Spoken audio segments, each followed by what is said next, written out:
मैं एक और उदाहरण दे रहा हूँ पैरासिटामोल का, जो सबसे खतरनाक है। बच्चों को देते हैं हम, जैसे बुखार होता है तो आपको पता है कि बुखार कोई बीमारी नहीं है, ये तो हमें पता है। बुखार तभी होता है जब बॉडी में वायरस बैक्टीरिया कुछ हो और बॉडी अपना टेम्परेचर बढ़ाता है, और आपको पता है कि हाई टेम्परेचर में कोई भी वायरस बैक्टीरिया एक्टिव नहीं रह सकता। जिस तरह से कोई भी जानवर कितना भी ताकतवर क्यों ना हो, उसकी अगर ऑक्सीजन सप्लाई खत्म कर दें, चाहे वो हाथी क्यों ना हो, वो जिंदा नहीं रह सकता। तो हाई टेम्परेचर पे ये बैक्टीरिया वायरस मर जाते हैं। तो जब भी आपके बॉडी में इंफेक्शन होता है तो बॉडी अपना टेम्परेचर बढ़ा देता है।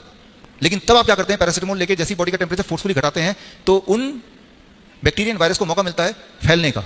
मतलब आपने कचरा बढ़ाने का काम कर लिया, अभी तक रीलोकेशन हो रहा है। अब वो गार्बेज बॉडी का जो है, जो बॉडी को खराब कर रहा था, उसकी तादाद मल्टीप्लाई हो रही है।